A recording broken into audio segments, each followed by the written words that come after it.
আল্লাহ আমার রব, এই রবি আমার সব। ঠিক আছে, দমে দমে তনু মনে তারি অনুভব।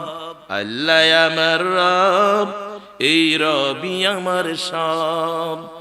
তোমার দুনিয়াতে মোরা যেদিকে তাকাই, অথই নিয়ামতে ডুবে আছি সবাই। তোমার দুনিয়াতে মোরা যেদিকে তাকাই, অথই নিয়ামতে ডুবে আছি সবাই। পাখ পাখালির গানে, পাখ পাখালির গানে শুনি তসবিহ কলরব। আল্লাহ আমার রব, এই রবি আমার সব। আল্লাহ আমার রব, এই রবি আমার সব। দমে দমে তন মনে তারি অনুভব। মারহাবা কোন ওই আল্লাহর দরবারে শুকর গুজারের লক্ষ্যে সকলে বলি আলহামদুলিল্লাহ।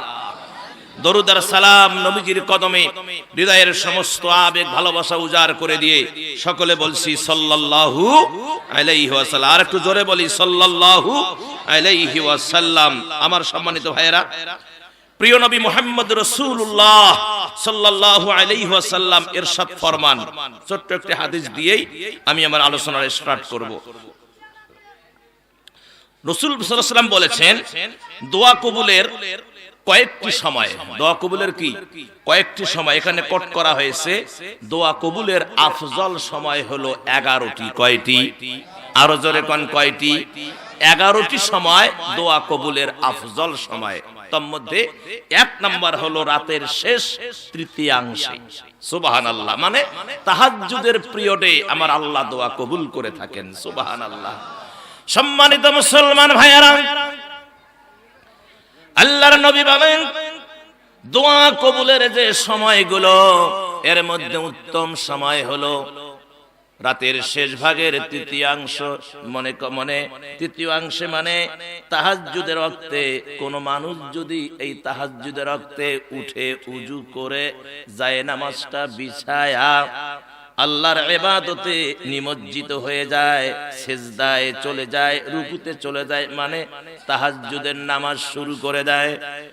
আর নামাজ শেষে প্রভুর কাছে দুহাত তুলে দোয়া করে, আল্লাহ আমার মতো গুনাহগার পৃথিবীর জমিনে আর নাই। আল্লাহ এই যে কানে ধরেছি, আল্লাহ আল্লাহ আমি কান ধরলাম, এখানে কেউ নাই, মা নাই, বাপ নাই, স্ত্রী নাই, পুত্র নাই, সন্তান নাই। আল্লাহ তুমি দেখতেছো আমি এই কানে ধরছি না, আর জীবনে নামাজ ছাড়বো না, জীবনে আর ভুল করব না, জীবনে আর অন্যায় করব না। এভাবে শেষ রাতে কানে ধরে আল্লাহর কাছে মাফ চান, আল্লাহ মাফ করে দিবেন। দোয়া চান, আল্লাহ দোয়া কবুল করে নেবেন। দোয়া কবুল করেন কে? জোরে বলেন, কে দোয়া কবুল করেন? আমার আল্লাহ দোয়া কবুল করেন। কেননা আল্লাহ দয়া করে বান্দাকে মায়া করে ভালোবেসে আল্লাহ বান্দাকে বানাইছেন, ঠিক কিনা? আমার মুসলমানেরা, 2 নম্বরে আজানের এবং ইকামতের মাঝে, আজান আর ইকামতের মাঝে এই সময়ে আল্লাহ দোয়া বান্দার কবুল করে থাকেন। এই জন্য আজানের জবাব দেওয়া হলো ওয়াজিব। আজানের জবাব দেওয়া কি? অনেকে আমরা জানি না আজানের জবাব দেওয়া কি, অনেকেই জানি না। আজানের জবাব দেওয়া কি? জোরে কোন ওয়াজিব। আজানের জবাব দিতে হয়। আমার ভাইয়েরা, ইকামত আর আজানের মাঝে আমার আল্লাহ বান্দার দোয়া কবুল করে নেন। 3 নম্বরে লাইলাতুল কদরের রজনীতে, কেননা এই রাতটা 1000 মাসের চেয়ে উত্তম। আল্লাহ কোরআনে বলছেন, ইন্না আনসালনাহু ফি লাইলাতিল কদর ওয়া মা আদরাকা মা লাইলাতুল কদরি লাইলাতুল কদরি খায়রুম মিন আলফি শাহর। আল্লাহু আকবার। এই যে লাইলাতুল কদরি খায়রুম মিন আলফি শাহর, মানে 1000 মাসের চেয়েও এই রজনীর দাম আল্লাহর কাছে উত্তম। জোরে কোন সুবহানাল্লাহ। এই রাতে আর তাহাজ্জুদের সময় আল্লাহ প্রথম আসমানে এসে বান্দাকে ডাকতে দেখে, বান্দা আয়, আমার কাছে কি চাবি চা, আমার কাছে তোর কি অভাব আছে, তোর রোগাক্রান্ত আছিস আমার কাছে চা, আমি শিফা দিয়া দিব, তোর রিজিকের অভাব আমার কাছে চা, আমি দিয়ে দিব, তোর কি সমস্যা আমার কাছে প্রার্থনা কর, আমি আল্লাহ তোর তামাম জরুরত পূরণ করে দিব। ডাক্তার তোমারে ভালো করতে পারবে না, মেডিসিনের ক্ষমতা নাই, ডাক্তারের বাপের ক্ষমতা নাই কোন রোগীকে ভালো করতে পারে যদি আল্লাহ রহম না করেন। আল্লাহ যদি দয়া না করেন তাহলে ডাক্তারের ক্ষমতা আছে? বলেন বলেন, ক্ষমতা নাই। আমার সম্মানিত ভাইয়েরা, এই কদরের রজনীতে আমার আল্লাহ রাব্বুল আলামিন বান্দার দোয়াকে মঞ্জুর করে থাকেন। 4 নম্বরে আরাফাতের ময়দান। কোন ময়দান? আরাফাতের ময়দান কোথায় আছে? সৌদিতে। কথা বলেন ঠিক কিনা? এই আরাফাতের ময়দানে হজের যে 3টা ফরজ, তার একটা ফরজ হলো আরাফাতের ময়দানে অবস্থান করা। হজের ফরজ কয়টা? 3টা, তার মধ্যে একটা কি? আরাফাতের ময়দানে অবস্থান করা। এই আরাফাতের ময়দানে আল্লাহ বান্দার দোয়া কবুল করে থাকেন। এই আরাফাতের ময়দানে আপনি হিসাব মিলান, আমাদের আদি পিতার নাম কি? জোরে কোন। সাউন্ড কত হচ্ছে না, কমে যাচ্ছে সাউন্ড। আমাদের আদি পিতার নাম কি? জোরে কোন। কথা কয় টাসকা লাগছে, কথা কয় না। বোবা। বোবা কি? আপনারা বোবা হইছেন? এই যুবকেরা কি মালপানি দুর্বল হয়েছে নাকি? হ্যাঁ, গাঁজার টান তো সুন্দর দিতে পারো, বিড়ি তো সুন্দর খাইতে পারো। হ্যাঁ, দেখবেন কিছু কিছু যুবক আছে এদিকে গাঁজা টানে, এটাকে পাশা আছে কোন হয়। কথা কয় না কে? এদিকে গাঁজা এইভাবে একেবারে মোতাত নিয়ে এক টানে মোতার মধ্যে নিয়ে আইসি বিড়ি এক। হ্যাঁ, আর এদিকে গাঁজা টানে, এদিকে কোমর চিকন হয়। বিশ্বাস করেন, এই জিন্সের প্যান্ট পরে, জিন্সের প্যান্ট পরার পরে দেখা যায় চিকনের বেল আর কাজ করে না, তখন কেসির মাথা দিয়ে একটা ফুটা করে উপরে ফুটা করিয়ে ওরে ঢুকি দেয়, ওই যে ইয়েটা লোহাটা ঢুকি দেয়। ঢুকি দেওয়ার পরে দেখা যায় কাম হয় না, পরে বেল খুলিয়ে তোর বেলের গুষ্টি কিলেই পরে দড়ি নাগা দিয়ে খিস্তি করে বান্ধিয়ে খায়। ওই মানুষ চিনিস নই কথা কেন? হ্যাঁ, ওর পুষে পুরে পাশা যদি খোঁজা হয়, ওর ছটাকখানিক আদা পোয়া গোস্ত বাহির হবে কিনা সন্দেহ আছে, কিন্তু ওর মেজাজ দেখলে মাথা খারাপ। কথা কন। এই 16 বছরে এই বদমাশরা বেশি পাওয়ার দেখিয়েছিল। কথা কন না কেন? এই গেল যে 16 বছর, এই 16 বছরে এই বদমাশেরা বেশি পাওয়ার দেখিয়েছিল।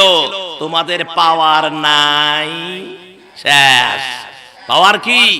শেষ। অবৈধ পাওয়ার বেশি দিন টেকে না, টিকবেও না। কথা বলে ঠিক কিনা? জনগণের ভাষা যদি কেউ বুঝতে না পারে আমার ভাইয়েরা, সে বেশি দিন ক্ষমতায় থাকতে পারে না, জনগণের নেতৃত্ব দিতে পারে না। জনগণের মুখের ভাষা ফেরাউন বোঝে নাই, নমরুদ বোঝে নাই, সাজ্জাদ বোঝে নাই, তারপরে জামাল নাসের বোঝে নাই, কামাল পাশা বোঝে নাই, ভারতের সম্রাট আকবর বোঝে নাই। আমার ভাইয়েরা, জনগণের মুখের ভাষা আপাও বোঝে নাই, যার কারণে অবস্থা এই। তারপরেও আওয়াজ দেয় না। কি কোন জায়গায় আসলাম আল্লাহ বলে। এ কথা কোন ঠিক কিনা? বিদায় আমার ভাইয়েরা, খুব হিসাব মিলাতে হবে। তাহলে আসেন, আদম আলাইহিস সালাতু ওয়াস সালাম তিনি আমাদের আদি পিতা। আমার মুসলমান ভাইয়েরা, এই আদি পিতা এবং আল্লাহ রাব্বুল আলামিন হযরতে হাওয়াকে তৈরি করলেন। আদমকে বানালেন কি দিয়া? মাটি দিয়া। হাওয়াকে বানালেন কি দিয়া? হাড় দিয়া। মাটি আর হাড় মেলে নাকি? না। মাটি দিয়ে আল্লাহ রাব্বুল আলামিন আদমকে সৃষ্টি করেছেন, আর হাওয়াকে তৈরি করেছেন আদমের পাম্পাজরের বাঁকা হাড় দিয়া। তাহলে আদম হলো হাড়, আর হাওয়া হলো, আদম হলো মাটি, হাওয়া হলো কি? হাড়। তাহলে আমরা কি দিই? কথা কন, জোরে কন। না না না, এই ওয়াজার মানা যাবে না। এতদিন যা শুনেছেন ভুল শুনেছেন, আজকে যেটা বলবো সেটাই রাইট। কেননা আমি আমার কথা বলবো না, আল্লাহর কালাম থেকে দলিল দিব। আমরা কি দিয়া তৈরি আমার ভাইয়েরা, সেটা আমি বলবো না, বলবে কোরআন। জোরে কোন সুবহানাল্লাহ। আপনি যদি কোরআন থেকে দলিল নেন তাহলে কোরআনের ওই সূরায় যেতে হবে, সূরা মুমিনুন। সূরার নাম কি? মুমিনুন। মায়েরা ভালো করে বোঝেন, সূরা মুমিনুন। এই সূরা মুমিনুনের ভিতরে আল্লাহ রাব্বুল আলামিন 12 নম্বর যে আয়াত আছে, এই আয়াতে আল্লাহ আমাদের সৃষ্টির রহস্যটা আল্লাহ উন্মোচন করে দিলেন। আল্লাহ পাক বললেন, বান্দা তোমরা কিসের সৃষ্টি একটু শুনে নাও। আল্লাহ ওয়াজ করলেন, আল্লাহ পাক বললেন, লাকাদ খালাকনাল ইনসানা মিন সুলালাতিন মিন তিন। এ মানুষেরা তোমরা শুনে রাখো, তোমরা কিন্তু মাটি দিয়ে তৈরি না, আদম মাটি দিয়ে তৈরি, হাওয়া হাড় দিয়ে, আর তোমরা হলা মাটির নির্যাস থেকে তৈরি। আল্লাহ মাটির নির্যাস থেকে, রস থেকে, মাটি থেকে না, মাটি দিয়ে না, মাটির রস দিয়ে, মাটির নির্যাস থেকে আল্লাহ আমাদেরকে সৃষ্টি করেছেন। চিৎকার মেরে বলেন আল্লাহু আকবার, চিৎকার বলে বলেন সুবহানাল্লাহ। এখন হাতিয়ার মানুষ কয় জামাই কয় কিরে, এটা কি ওয়াজ করলো? আমরা বলে মাটির নির্যাস থেকে তৈরি। জামাই বুঝি নাই, একটু ক্লিয়ার করে বুঝে দেন। ভলান্টিয়ার থাকলে বাচ্চাদেরকে একটু চিল্লাচিল্লি করতে নিষেধ করে দেন। যারা ভলান্টিয়ার আছেন বাচ্চাদেরকে একটু থামায়া দেন, আলোচনা করতে দেন। আমাকে সুযোগ যখন অনেকদিন পরে, 1 বছর পরে পাইছি, আমার ভাইয়েরা আলোচনা হবে 100-100। কোন বেটাকে এই 16 বছর পরোয়া করি নাই, এখন তো আর পরোয়ার গোষ্ঠী নাই। কথা বলেন, এখন তো পরোয়ার গোষ্ঠী নাই। যারা বাধা দিবে তারাই পালিয়ে বেড়াচ্ছে। বাধা দিবে কে? গ্রামে কিছু কিছু কিছু এই সেন্টু মাথা মাস্তান পাতি নেতা ছিল না, ওদের আর খুঁজে পাওয়া যায় না। এজন্য বলছি যে একটি হারানো বিজ্ঞপ্তি, একটি হারানো বিজ্ঞপ্তি। গত 16 বছরে যারা দেওয়ানগিরি করেছে ওরা আজ হারিয়ে গেছে। যদি কোন সহৃদয়বান ব্যক্তি তাদের খোঁজ পেয়ে থাকেন, পার্শ্ববর্তী থানাতে তাদেরকে জমা দেওয়ার জন্য বিশেষভাবে অনুরোধ করা হইল। আল্লাহু আকবার কোন উপদেষ্টা বলেছে গতকাল শুনেছি, যারা দুর্নীতি করেছে, যারা মানুষের অন্যায় করেছে, এদেরকে পার্শ্ববর্তী থানাতে ধরিয়ে দেন। এদেরকে পার্শ্ববর্তী থানায় ধরিয়ে দিবেন, এরা যেন বাঁচতে না পারে। যারা ছাত্র জনতার বুকের উপর গুলি চালিয়েছে, যারা হেফাজতে ইসলামের যোগ্য যোগ্য আলেমদেরকে বাতি নিভায়া দিয়ে কাপুরুষের মতো এই পৃথিবীর জমিন থেকে বিদায় করে দিয়েছে, এরা যেন বাঁচতে না পারে, এদেরকে ধরিয়ে দাও। কথা বলে ঠিক কিনা? যারা আমার কথায় সমর্থন, দুহাত তুলে দেখান। তাকবীর, তাকবীর তোলেন, তাকবীর তোলেন।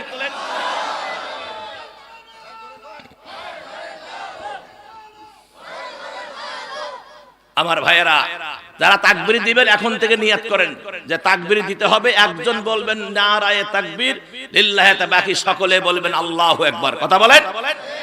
এই শিবিরের ছেলেরা আছে না এখানে?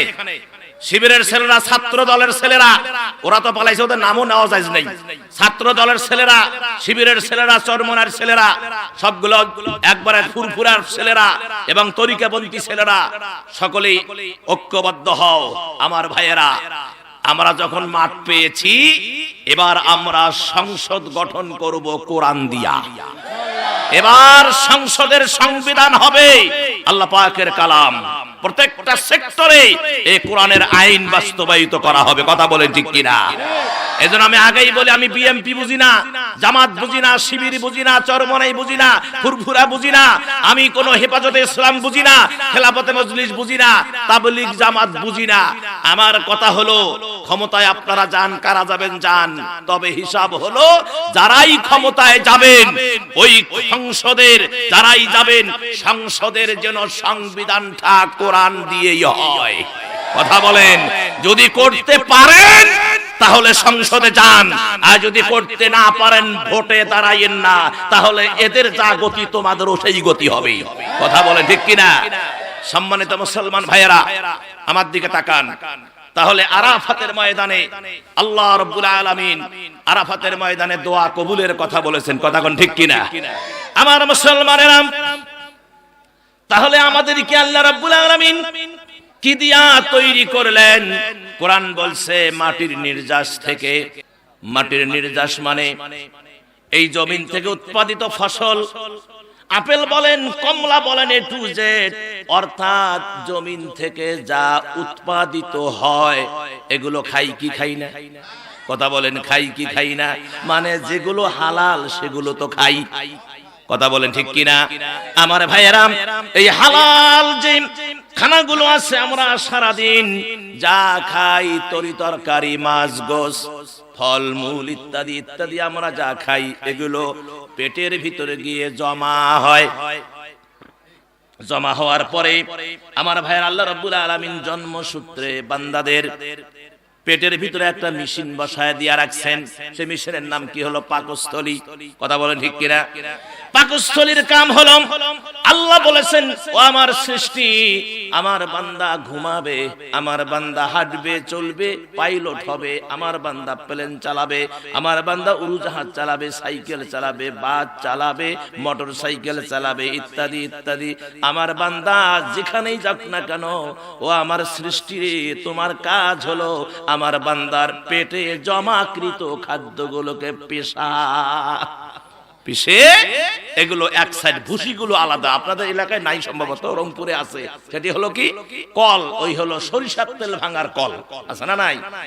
ঘোড়া ঘোরে বা গরু ঘোরে, গাধা ঘোরে, আর আমার ভাইয়েরা শস্যার উপরে প্রেসার পরে একদিক দিয়ে টপ টপ টপ টপ করে সরিষার তেল পরে, আর একে এই হলো ভুসিগুলো জমা হয়। তো এই ভুসিগুলো যখন এক সাইড হয়, আল্লাহ প্রাকৃতিক ডাকে সেগুলো বাহির করে ল্যাট্রিন বাথরুমে চলে যায়। আর যে রসটা থাকে, এই ভুসির যে রস, চা খাইছি রসটা, আল্লাহ পাক এটা আলাদা একটা জায়গায় বান্দার পেটের ভিতরে আলাদা একটা জায়গায় জমা করেন। সেখানে জমা করে এই রসটাকে কয়েকটা ভাগে, সেক্টরে আল্লাহর কুদরত দিয়ে ভাগ করে, যেটা চোখের দরকার চোখের তার দিয়ে চোখে পৌঁছায়া দেন, যেটা লিভারের দরকার লিভারের তার দিয়ে লিভারে পৌঁছায়া দেন। এ মুসলমান, যেটা হার্টের প্রয়োজন হার্টে দিয়া দেন, যেটা কিডনির দরকার কিডনিতে চলে যায়, যেটা দাঁতের দরকার দাঁতে চলে যায়, জিহ্বার দরকার জিহ্বায় চলে যায়, যেটা কানের দরকার কানে যায়, যেটা নাকের দরকার নাকে যায়, ঘিলুর দরকার ঘিলুতে যায়, হাতের দরকার হাতে যায়, পায়ের দরকার পায়ে যায়, সেক্টরে সেক্টরে ভাগ হয়ে যায়। আর একটা রস রব্বুল আলামিন আর একটা জায়গায় জমা করেন। আপনারা সকাল বেলায় যদি কোরমা কোরতা কালিয়া রান্না করে প্লেট দিয়ে যদি ঢেকে রাখেন, 3 দিন পরে যদি প্লেট খোলেন আর খাইতে চান, কি রকম টেস্ট? কথা কয় না কেন? কি আজকে রাখছেন, 3 দিন পরে প্লেট খুলি খাইবেন, তাহলে কেমন হয়? গন্ধ হয়ে যায়। কি গন্ধ? দুর্গন্ধ, মুখের কাছে নেওয়া যায় না। তো ওই রসটা আল্লাহ পাকের ওই নির্দিষ্ট জায়গায় থাকার কারণে, বেশি দিন হয়ে যাওয়ার কারণে সেটা দুর্গন্ধময় হয়ে যায়। এত দুর্গন্ধ আমার ভাইয়েরা সহ্য করা যায় না, এত বিশ্রী গন্ধ।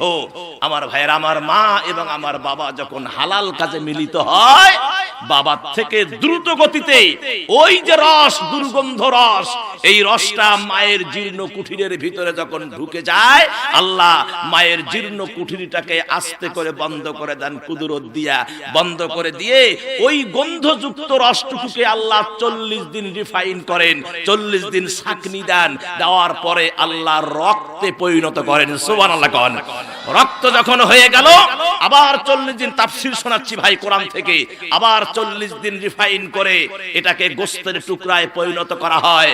আমার আল্লাহ এই গোশতের উপরে একটা ছাউনি দেন, ছাউনি দিয়া ওই গোশতের টুকরার ভিতরে হাত পা চোখ কান নাক কিডনি লিভার তারপরে কলিজা মাথা হাড় হাড্ডি সিটিং ফিটিং করে 10 মাস 10 দিন 9 মাস 12 দিন যার যেমন আসার সময় আমার আল্লাহ মায়ের চিকন রাস্তা দিয়ে মায়ের কলিজার টুকরা জাদুমণি সোনামণিকে আল্লাহ পৃথিবীর জমিনে বাহির করে দেন। জোরে কোন সুবহানাল্লাহ। তাহলে আমাদের সৃষ্টিটা কি দিয়া? মাটির নির্যাস থেকে, গন্ধযুক্ত জায়গা থেকে।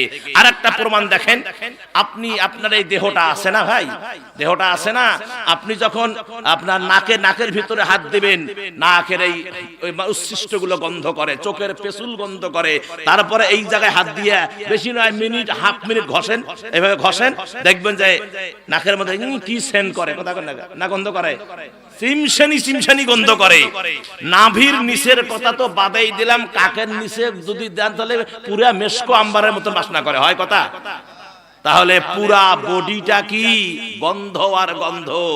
আমার আল্লাহ কয় আমার গন্ধওয়ালা বান্দাটাকে আমি অনেক মায়া করি, ভালোবাসি। সুবহানাল্লাহ।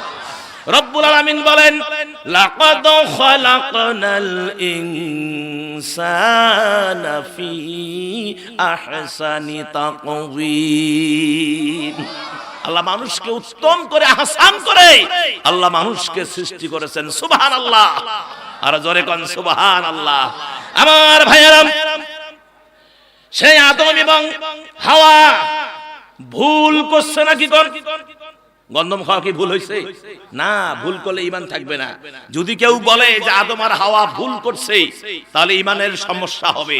আমার ভাইয়েরা, যদি ভুলেই করত তাহলে আল্লাহ এই কথা বলতেন না সূরা বাকারার 30 নম্বর আয়াতে, ওয়াইজ ক্বালা, যেখানে ওলামায়ে কেরাম আলেম ওলামা আছেন, জুতা মাথায় নেই, কদম মাথায় নেই, তোমাদের মূল্য, আলেম ওলামাদের মূল্য অনেক বেশি আমার আল্লাহর কাছে। জোরে কোন সুবহানাল্লাহ। আমার ভাই একটু নজর দেন, হাফেজে কোরআন যারা আছেন একটু নজর দেন, সূরা বাকারার 30 নম্বর আয়াত। কয় নম্বর আয়াত? 30 নম্বর আয়াতে আল্লাহ পাক যে কথা বললেন সেটি হলো ওয়াইজ ক্বালা রাব্বুকা লিল মালাইকাতি ইন্নী জাইলুন ফিল আরদি খলিফা। এখানে আল্লাহ পাক একটা শব্দ ব্যবহার করছেন, আরদুন মানে কি? জমিন। এখানে কিন্তু জান্নাতে খলিফা বলেন নাই। কি জান্নাতে খলিফা বলছেন?